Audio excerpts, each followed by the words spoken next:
नमस्कार दोस्तों, मैं देशराज सैनी आप सभी दोस्तों का एक बार फिर से आपके अपने YouTube चैनल देशराज सैनी पर हार्दिक अभिनंदन करता हूं। दोस्तों, मैं आज आपके समक्ष में भारतीय इतिहास को लेकर आपके समक्ष रूबरू हूं। और दोस्तों, सबसे पहले अपन चर्चा करेंगे कि इतिहास क्या है। तो दोस्तों, शुरू करते हैं।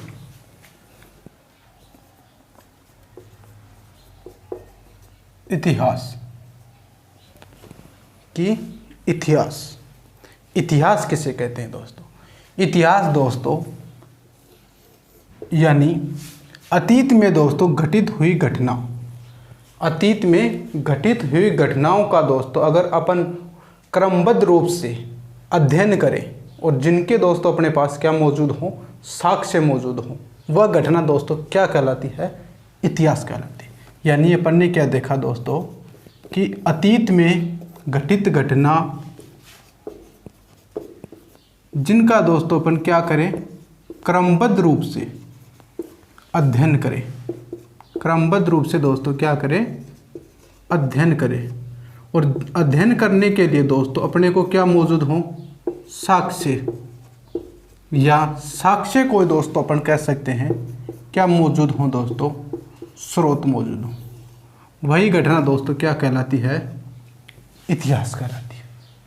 यानी अतीत में घटित हुई घटनाओं का दोस्तों क्रमबद्ध रूप से अगर अपन अध्ययन करें और अध्ययन करने के लिए दोस्तों अपने पास क्या मौजूद हो, साक्ष्य या स्रोत मौजूद हो दोस्तों, तो वह घटना क्या कहलाती है दोस्तों? इतिहास कहलाती है। अगर बात करें कि दोस्तों जो इतिहास है, इस इतिहास का जनक कि इतिहास का जनक किसे कहते हैं? तो दोस्तों एक व्यक्ति है हेरोडोटस। कौन है दोस्तों? हेरोडोटस। दोस्तों ये जो हेरोडोटस नामक व्यक्ति है, ये कहाँ का है दोस्तों? यूनान का। या अपन कह सकते हैं यूनानी व्यक्ति कौन है? हेरोडोटस है। इस हेरोडोटस ने क्या किया दोस्तों? एक पुस्तक लिखी। क्या लिखा दोस्तों? एक पुस्तक लिखी। और उस पुस्तक का दोस्तों नाम मिलता अपने को हिस्टोरिका। यानी हिस्टोरिका जो पुस्तक है उसका लेखक कौन है दोस्तों? हेरोडोटस है। यानी हेरोडोटस ने एक पुस्तक लिखी दोस्तों, कौन सी? हिस्टोरिका। और इस हिस्टोरिका में क्या किया दोस्तों? इस हेरोडोटस ने अतीत में जो घटित घटनाएं थी उन घटनाओं का क्रमबद्ध रूप से क्या किया दोस्तों? इसने वर्णन किया। ऐसा करने वाला दोस्तों विश्व का प्रथम व्यक्ति कौन है दोस्तों? हेरोडोटस है। इसी कारण दोस्तों इतिहास का जनक किसे कहते हैं अपन? हेरोडोटस को कहते हैं। क्वेश्चन पूछे कि दोस्तों इतिहास का जनक किसे कहते हैं, तो अपन क्या कहेंगे दोस्तों? हेरोडोटस को। और हेरोडोटस है दोस्तों, इसकी पुस्तक के बारे में अपने को पूछे कि इसकी पुस्तक कौन सी है, तो कौन सी होगी दोस्तों? हिस्टोरिका। और दोस्तों ये जो हिस्टोरिका जो पुस्तक है, ये पुस्तक दोस्तों 5वीं शताब्दी ईसा पूर्व की पुस्तक है। कितनी पुरानी पुस्तक है दोस्तों? 5वीं शताब्दी ईसा पूर्व की पुरानी पुस्तक है। और बात करें दोस्तों इस हिस्टोरिका पुस्तक है, इसमें किसका उल्लेख मिलता है अपने को? जो हिस्टोरिका नामक पुस्तक है दोस्तों, इसमें अपन दोस्तों भारत व फारस, इस फारस को दोस्तों अपन वर्तमान में क्या कह सकते हैं? ईरान। यानी भारत व फारस के मध्य दोस्तों प्राचीन काल में कैसे संबंध थे दोस्तों? व्यापारिक संबंध थे। कैसे संबंध थे? व्यापारिक संबंध थे। और इन व्यापारिक संबंधों की जानकारी किस पुस्तक में मिलती है दोस्तों? हिस्टोरिका में। ठीक है दोस्तों, समझ में आया यहाँ तक कि पूछे हिस्टोरिका जो पुस्तक है दोस्तों, इसमें अपने को भारत व फारस के मध्य कैसे संबंधों की जानकारी मिलती है? व्यापारिक संबंधों की।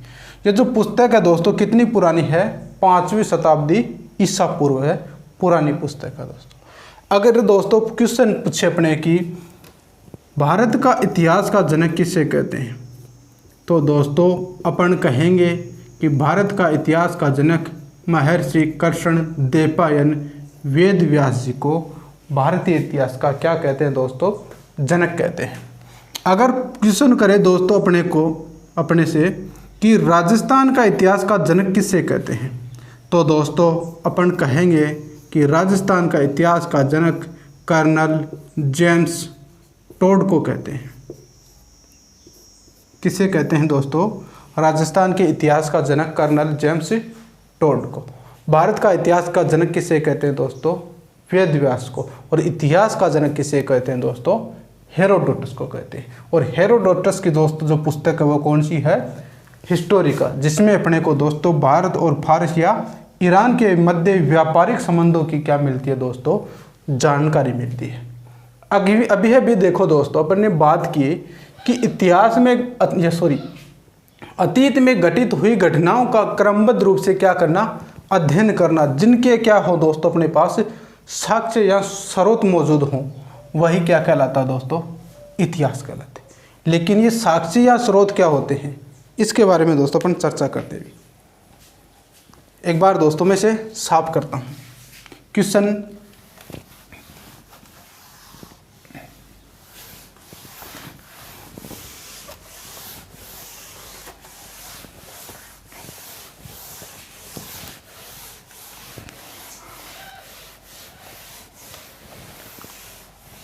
अभी मैंने देखा देखो दोस्तों कि साक्ष्य क्या होते हैं। मैंने पूछा साक्ष्य या स्रोत, साक्ष्य या स्रोत। दोस्तों ये साक्ष्य या जो स्रोत हैं ये दो प्रकार के होते हैं। कितने प्रकार के होते हैं दोस्तों? दो प्रकार के होते हैं। नंबर एक दोस्तों पूछे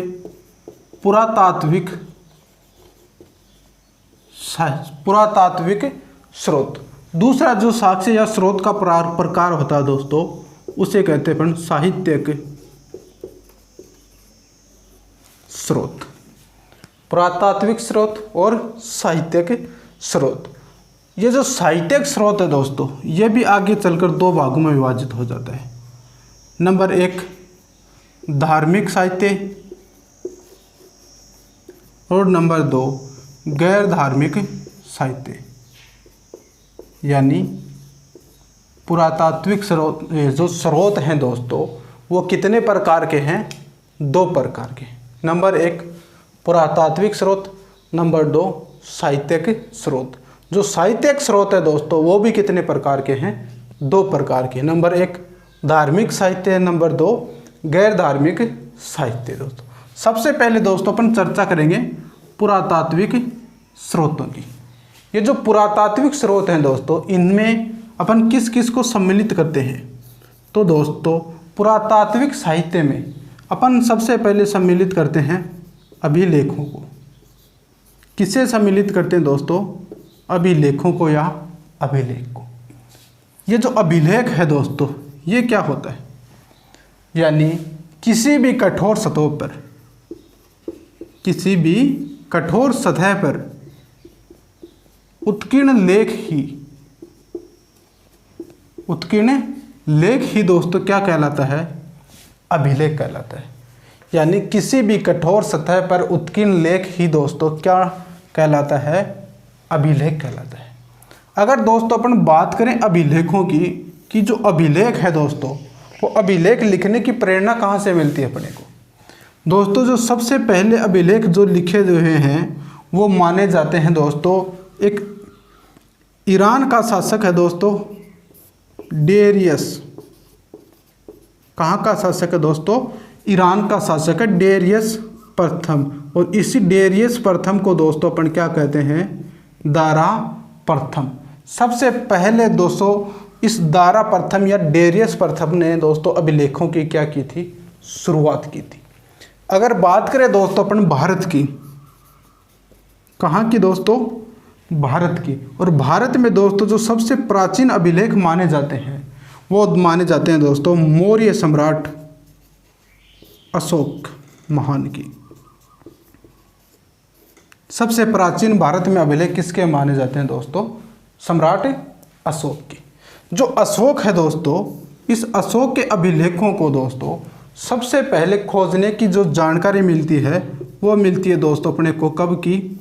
1750 में। दोस्तों 1750 में एक व्यक्ति है टी फैंथेलर। कौन है दोस्तों? टी फैंथेलर। इस टीफेंथैलर ने क्या किया दोस्तों, जो सम्राट अशोक है दोस्तों, इसके अभिलेखों की सर्वप्रथम क्या की दोस्तों, खोज की। क्वेश्चन पूछे कि अशोक के जो अभिलेख हैं, उन अशोक के अभिलेखों की दोस्तों सर्वप्रथम खोज किसने की, तो दोस्तों कौन होगा, टीफेंथैलर। कब की दोस्तों इसने खोज, 1750 में इसने दोस्तों खोज की है। लेकिन दोस्तों पढ़ने का जो श्रेय जाता है वह व्यक्ति है जेम्स प्रिसेप। अशोक का जो अभिलेख हैं दोस्तों, उन अशोक के अभिलेखों को दोस्तों सर्वप्रथम जो पढ़ने का श्रेय जाता है वो किससे जाता है दोस्तों, जेम्स प्रिसेप ने। कब पढ़ा दोस्तों, 1837 में। ठीक है दोस्तों। दूसरा, अगर दोस्तों अपन पुरातात्विक साहित्य में पुरातात्विक स्रोत में बात करें तो एक तो क्या हो गया दोस्तों, अपना अभिलेख हो गया। दूसरे अपन बात करें कि दो पुरातात्विक स्रोत हैं उसमें किसे शामिल करते हैं अपन, तो दोस्तों अपन पुरातात्विक स्रोतों में शामिल करते हैं सिक्कों को।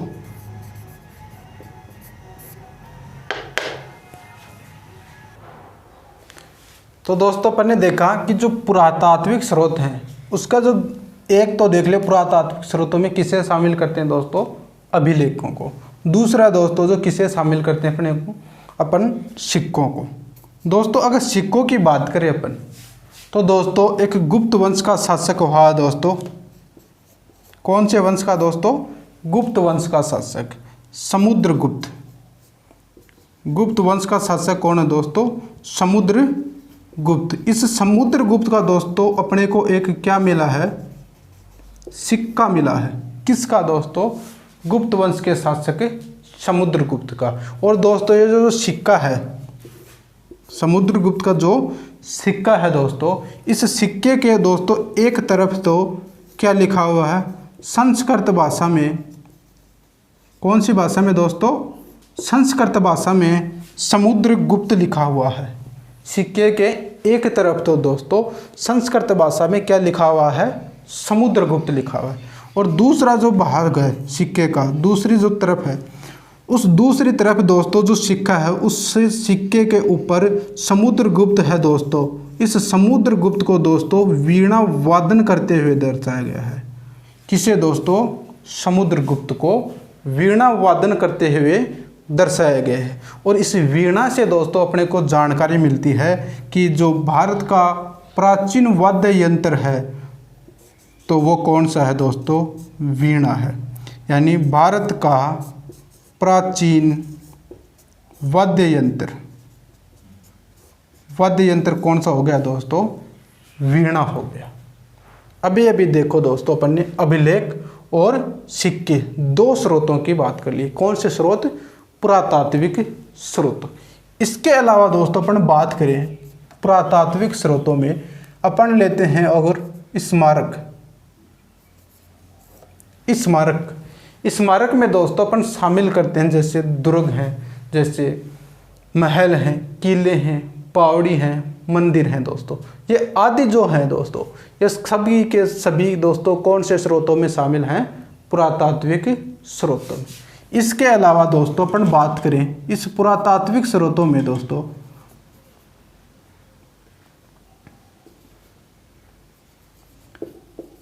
इस पुरातात्विक स्रोतों में अपन किसको शामिल करते हैं, अवशेषों को। अवशेष यानी दोस्तों अपन पढ़ते हैं दो सभ्यताएं। एक सभ्यता पढ़ते हैं दोस्तों अपन सिंधु सभ्यता, एक सभ्यता पढ़ते हैं दोस्तों अपन वैदिक सभ्यता। इन दोनों सभ्यताओं के दोस्तों अपने को क्या मिलते हैं, सिर्फ और सिर्फ अवशेष मिलते हैं। ये स्रोत भी दोस्तों कौन सा स्रोत है, पुरातात्विक स्रोत। इसके अलावा दोस्तों अपन शामिल कर सकते हैं इसमें मूर्ति है, मृद भांड है आदि दोस्तों। ये सभी के सभी स्रोत दोस्तों कौन से स्रोत हैं, पुरातात्विक स्रोत हैं। यानी दोस्तों अपन ने पुरातात्विक स्रोतों में अपन ने क्या पढ़ा, पुरातात्विक स्रोतों में सबसे पहले देखा अपन ने अभिलेख।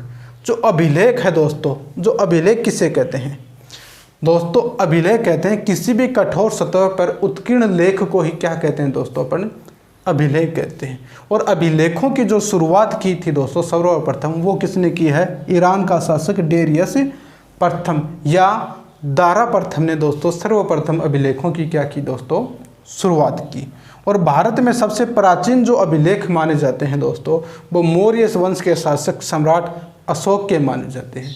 और सम्राट अशोक के दोस्तों जो अभिलेख हैं वो सबसे पहले 1750 में टी फेंथरलर नामक व्यक्ति ने दोस्तों अशोक के अभिलेखों की खोज की, जबकि 1837 में जेम्स प्रिंसेप नामक व्यक्ति ने दोस्तों अशोक के अभिलेखों को पढ़ने का श्रेय प्राप्त किया। इसके बाद में दोस्तों अपन ने देखा सिक्का। दोस्तों जो सिक्का है हमें मिलता है एक गुप्त वंश का शासक है समुद्रगुप्त, और इस समुद्रगुप्त का ही दोस्तों अपने को एक क्या मिलता है? सिक्का मिलता है, जिसके एक तरफ तो संस्कृत भाषा में दोस्तों क्या लिखा हुआ है? समुद्रगुप्त, और दूसरी तरफ उसे वीणा वादन करते हुए चित्रांकन किया गया है दोस्तों। और इससे अपने को पता चलता है दोस्तों जो वीणा है वो वीणा दोस्तों भारत का सबसे प्राचीन क्या है?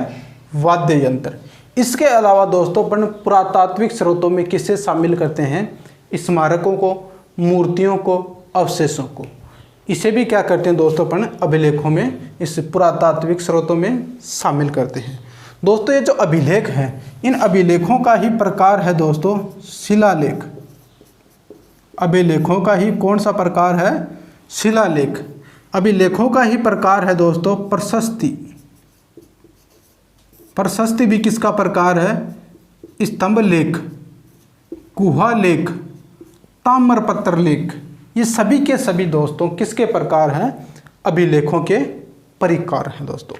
दूसरा स्रोत उठाते हैं दोस्तों अपन कौन सा? साहित्यिक स्रोत। साहित्यिक स्रोत को दोस्तों अपन ने कितने भागों में विभाजित किया है? 2 भागों में। एक तो वो साहित्यिक स्रोत दोस्तों जिसे अपन क्या कहते हैं? धार्मिक साहित्य। एक वो जिसे अपन क्या कहते हैं दोस्तों? गैर धार्मिक साहित्य। धार्मिक साहित्य यानी दोस्तों वह साहित्य दोस्तों जिसमें हमें किसकी जानकारी मिले? धर्म की, धर्म से संबंधित वे रचनाएं जिनमें अपने को धर्म की जानकारी मिलती है, उसे क्या कहते हैं दोस्तों? अपन धार्मिक साहित्य कहते हैं। तो अपन ने दोस्तों पढ़ा कि जो साहित्य है उसको अपन ने 2 भागों में बांटा। एक तो पुरातात्विक साहित्य, और इस साहित्य को दोस्तों अपन ने 2 भागों में बांटा। एक दोस्तों धार्मिक साहित्य। सबसे पहले दोस्तों अपन धार्मिक साहित्य की चर्चा करते हैं कि ये जो धार्मिक साहित्य है ये क्या है? यानी वे रचनाएं जिनमें अपने को दोस्तों किन की जानकारी मिलती है? धर्म की। जिस पुस्तक में दोस्तों अपने को धर्म की जानकारी मिलती है वह दोस्तों कौन सा स्रोत है? साहित्यिक स्रोत का धार्मिक स्रोत है। जैसे अपन बात करें दोस्तों धर्म से संबंधित पुस्तकों की, तो दोस्तों सबसे पहले अपन ले सकते हैं वेद। वेदों से दोस्तों अपने को धर्म से संबंधित धर्म के बारे में जानकारी मिलती है। वेद हो गए दोस्तों अपने, पुराण हो गए दोस्तों, उपनिषद हो गए, ब्राह्मण ग्रंथ हो गए, कुरान हो गई, बाइबल, जैन ग्रंथ, बौद्ध ग्रंथ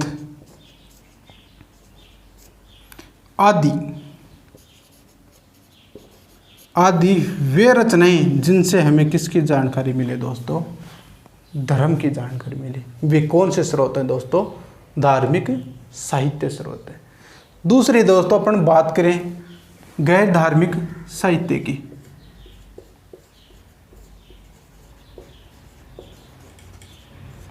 गैर धार्मिक साहित्य की दोस्तों जिनसे दोस्तों हमें धर्म के अलावा अन्य सभी की जानकारी मिले, तो वो पुस्तक दोस्तों कौन से स्रोतों में आएंगी?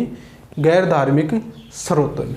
जैसे अपन बात करें दोस्तों कौटिल्य या चाणक्य या विष्णु शर्मा, विष्णुगुप्त। ये जो कौटिल्य है दोस्तों, इसी की पुस्तक कौन सी है? अर्थशास्त्र, जिससे अपने को दोस्तों अर्थशास्त्र, जिससे अपने को राजनीति के बारे में जानकारी मिलती है। इसके अलावा दोस्तों अपन देखें, जैसे पतंजलि की महाभाष्य, विष्णु शर्मा की पंचतंत्र। दोस्तों ये पुस्तक बहुत ही एग्जामों में पूछी हुई है कि पंचतंत्र किसकी रचना है? विष्णु शर्मा की। जैसे कौटिल्य का अर्थशास्त्र, पतंजलि का महाभाष्य, विष्णु शर्मा की पंचतंत्र। विशाख दत्त की दोस्तों पुस्तक हो गई मुद्रा राक्षस। इसी की पुस्तक है एक दोस्तों देवीचंद्र गुप्तम।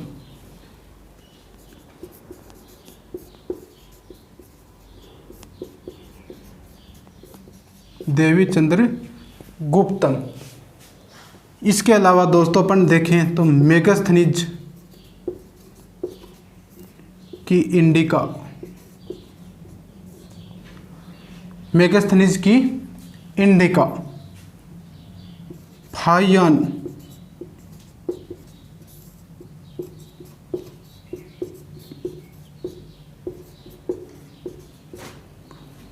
फोको की फाहियान की पुस्तक, ह्वेनसांग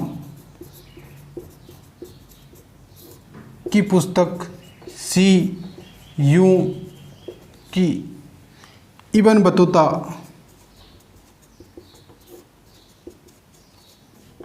इस इब्न बतूता की पुस्तक है दोस्तों रहला, आदि दोस्तों पुस्तकें हैं। और सभी के सभी दोस्तों कौन सी पुस्तकें हैं? गैर धार्मिक पुस्तकें हैं दोस्तों। अगर बात करें दोस्तों, जो कौटिल्य की पुस्तक कौन सी है? अर्थशास्त्र।